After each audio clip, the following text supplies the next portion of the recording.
नमस्कार मंडळी, कसे आहात तुम्ही सगळे? तुम्हा सर्वांचे गुरु अँड मम्मीच्या डेली व्लॉगमध्ये मनापासून स्वागत आहे। तर आज ना तुम्ही मगाशी व्हिडिओमध्ये पाहिलं असेल स्टार्टिंगला की बाहेर कसा व्ह्यू मस्त पडलेला होता।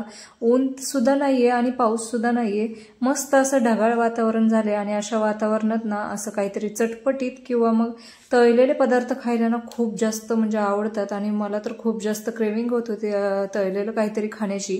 आणि आज ना माझा उपवास होता, म्हणून मग म्हटलं चला शाबूचे वडेच बनवावेत। म्हणून मग मिस्टरांचा डब्बा झाला तसं मग त्यांना ते गेले, त्यानंतर मग मी शाबू भिजत घातला। म्हटलं काम होईपर्यंत सर्व घरातलं आवरेपर्यंत शाबू भिजेल आणि मग त्यानंतर भांडे घासून झाले की लगेच मग कुकरला बटाटे लावले। आणि मग माझं सर्व काम आवरून झाल्यानंतर इथे किचनमध्ये आले आणि मग शाबूच्या वड्याची तयारी करायला घेतली। लहानपणी ना जेव्हा दुसऱ्यांचे उपवास असायचे ना तेव्हा ना शाबूची खिचडी एवढी जास्त आवडायची की तेव्हा वाटायचं की ही खिचडी खाण्यासाठी आपण सुद्धा उपवास पकडावा, म्हणजे त्या निमित्ताने आपल्याला सुद्धा भरपूर खिचडी खायला मिळेल। पण जसे मोठे झालो आणि स्वतः उपवास पकडायला लागलो ना तेव्हा शाबूची खिचडी आता खाण्याचं ना मनच होत नाही, खूप कंटाळा येतोय। आणि मिस्टरांचं मला वाटलं माझंच होतंय की काय, पण मिस्टरांचं सुद्धा असंच व्हायला लागलं। ते अगोदर उपवास पकडत नव्हते परंतु आता जरा पकडायला लागले। आणि जेव्हा ते उपवास पकडत नव्हते ना तेव्हा मग माझे उपवास असायचे तेव्हा मग ते माझ्यापेक्षा जास्त ना त्यांनाच खिचडी लागायची। मी स्वतःसाठी नाही पण त्यांच्यासाठी मग बनवायचे। आणि आता जेव्हा ते उपवास पकडायला लागलेत ना तेव्हा ते सुद्धा म्हणतात नाही अरे खरेच म्हणजे खिचडी खाऊच वाटत नाही, खूप कंटाळा येतो खिचडी खाण्याचा, नको वाटते म्हणजे खिचडी खायला। आणि माझं सुद्धा तसंच होत होतं, परंतु शाबूचे वडे ना हे आवडतात। जेवढा आपण शाबू भिजत घातला ना आणि तेवढ्या शाबूची जर खिचडी केली तर तेवढी जात नाही, परंतु जर त्याच शाबूचे वडे केले ना मग वडे आपोआप पटपट संपतात। आणि गुरुला सुद्धा असं म्हणजे वेगवेगळं काही ना काही आवडतं, म्हणून मग म्हटलं चला आता मस्त वातावरण झालंय तर अशा वातावरणामध्ये बनवावेत, म्हणून मग बनवायला घेतले। नाहीतर एरवी ना माझा जेव्हा उपवास असतो ना तेव्हा मी म्हणजे दिवसभर ना फक्त चहावर, ते पण असं सारखं नाही पण सकाळी एकदा, दुपारी एकदा आणि संध्याकाळी 4-5 वाजता एकदा, असं दिवसातून 2-3 टाइम चहा होतो। आणि नाहीतर मग कधी कधी असं चिप्स वगैरे चटरफटर असलं काहीतरी खाऊन त्याच्यावरच उपवास पकडत असते। मग आज शाबूचे वडे करायला घेतले, म्हटलं चला आज आपल्याला पण होईल आणि गुरुला पण होईल। आणि शाबूच्या वडेमध्ये ना लिंबू टाकून बघा तुम्ही, एकदम मस्त वडे होतात, टेस्ट पण भारी लागते आणि एवढी जास्त वरून क्रिस्पी आणि आतून मऊसूत होतात ना, खरंच खूप भारी लागतात असे वडे खायला। आणि मला सुद्धा ही ट्रिक ना युट्यूबच्या माध्यमातून समजली। जेव्हा मी असे म्हणजे रेसिपीज नवीन पाहायचे, त्याचे व्हिडिओ पाहून मग रेसिपी ट्राय करायचे ना तेव्हाच एका व्हिडिओमध्ये मी अशा प्रकारे पाहिले होतं आणि खरंच लिंबाने ना एवढी मस्त टेस्ट येते शाबूच्या वड्याला। तेव्हापासून ना मी असेच म्हणजे वडे बनवते।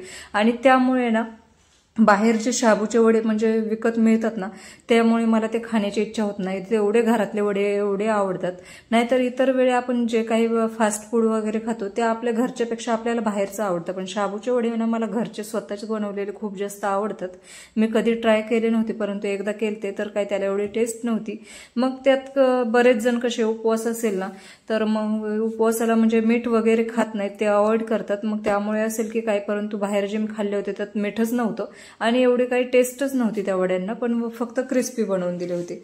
आणि त्याचप्रमाणे आपण जेव्हा घरी बनवतो ना एकदम मस्त होतात। आणि अशाच प्रकारे मग मी सर्वात अगोदर एक वडा तळून बघितला की तेल व्यवस्थित म्हणजे झाले की नाही, आणि खरंच खूप छान झालं होतं ते, म्हणजे तेल पण गरम झालं होतं आणि त्यात वडा पण हे बघा एकदम मस्त झाला होता। आणि मग त्या अशाच प्रकारे सर्व वडे हातावर बनवून घेतले आणि ते एक एक करत तेलामध्ये सोडले।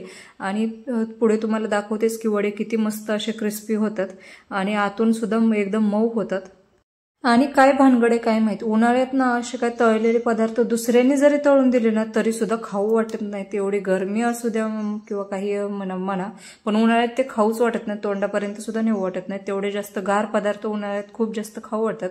आणि अशा पावसाळ्याच्या वातावरणात असे तळलेले पदार्थ खूप जास्त आवडतात। उन्हाळ्यात जेवढी आईस्क्रीम खाऊ वाटायची तेवढी आता खाऊ वाटत नाही, आणि हेच पदार्थ उन्हाळ्यात खाऊ वाटत नव्हते पण आता त्याची खूप जास्त म्हणजे ओढ लागते किंवा खाऊ वाटतात। आणि हे बघा माझा वडा तळून झालेला आहे आणि चाकूने नुसतं त्या थोडंसं जरी फिरवलं तरी त्याचा किती आवाज असा खरखर येतो, एवढा तो वरून क्रिस्पी झालाय आणि आतून एकदम मऊ झाले.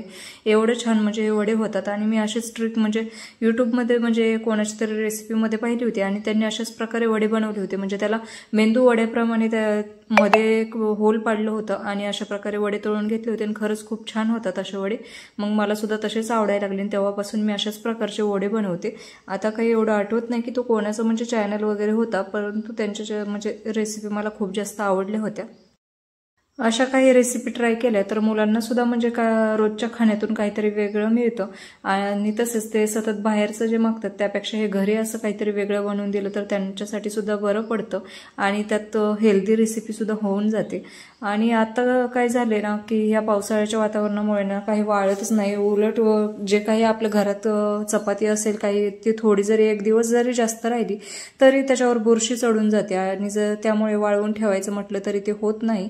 म्हणून मग मी आज स्वयंपाक सुद्धा थोडासा कमीच केलता. म्हटलं चला दुपारच्या म्हणजे जेवणामध्ये हेच होऊन जाईल.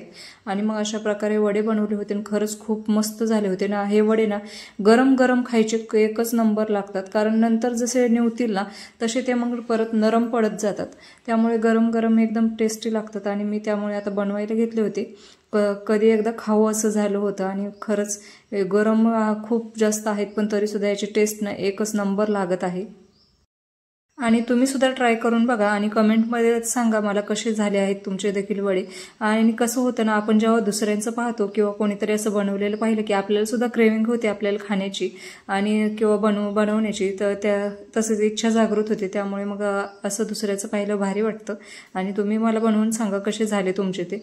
आणि इथे साहेबांना दिले होते एका वाटीमध्ये, परंतु त्याचं ना खायचं सोडून खेळायचंच चाललेलं होतं. एकदा एक घास खाल्ला आणि भारी लागले म्हटलं झालं, त्याला खेळायचंच होतं. आणि त्याला खेळायला आता सध्या ना त्याच्या मित्रमंडळी अजून काही गावावरून यायचं नाव घेत नाहीयेत आणि त्यामुळे तो एकटाच खेळत असतो. आणि मला सुद्धा खूप जास्त वाईट वाटतं, परंतु काय करणार, आपण खेळून खेळून असं आपल्याला काही त्यांच्या लहान होतच येत नाही आता किती जरी म्हटलं तरी. आणि शेवटी लहान मुलं ते लहान मुलंच असतात. आणि हे बघा बाहेरचा व्ह्यू एकदम असं प्रसन्न वातावरण वाटत आहे आणि हे फक्त गावाकडेच पाहायला मिळतं, शहराकडे असं म्हणजे वातावरण पाहायलाच मिळत नाही.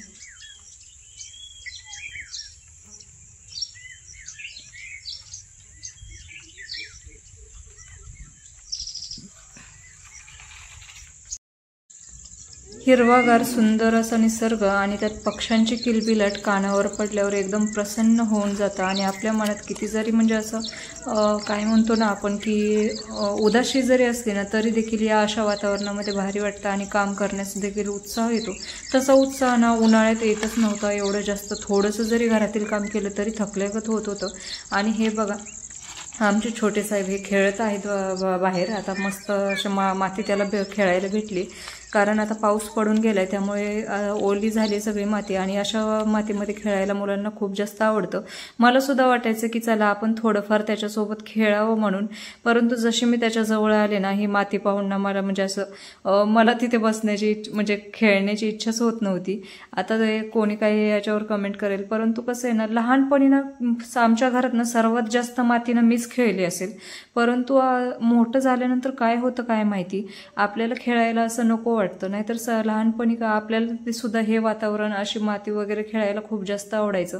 आणि तेच आता लहानपण मुले सुद्धा करतात, म्हणजे ते सुद्धा जगत आहेत लहानपणा म्हणजे त्यांचं एक एन्जॉय करत आहेत. परंतु आपल्याला म्हणजे वाटतं की नको ह्याच्यात हात घालू नको, त्यात हे करू नको, आपण असं म्हणत असतो. पण हे आपण केलेलं आहे त्यामुळे त्यांना नाही करायचं की टोकायचं नाही, असं नका करू तसं नका करू. तरी सुद्धा मग किती जरी मनाला म्हटलं तरी आपल्याकडून होत असते की असं नको करू तसं नको करू.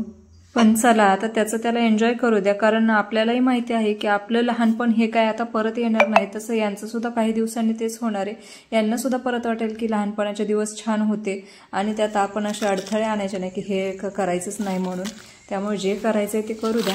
आणि भेटूया नवीन एखाद्या अशाच व्हिडिओमध्ये. तर तुम्हाला आपले कोणत्या प्रकारचे व्हिडिओ आवडतात हे कमेंटमध्ये नक्की कळवा. तसेच अजून आपल्या चॅनलला जर सबस्क्राईब केलं नसेल तर प्लीज आपल्या चॅनलला सबस्क्राईब देखील करा.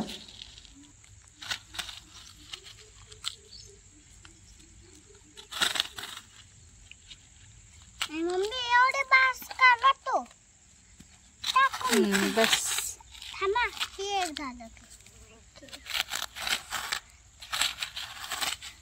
बस का आणि आता बघ आले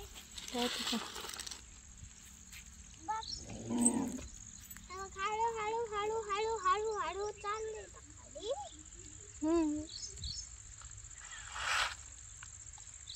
हे बघ पुढं चालले आता हा ना. अच्छा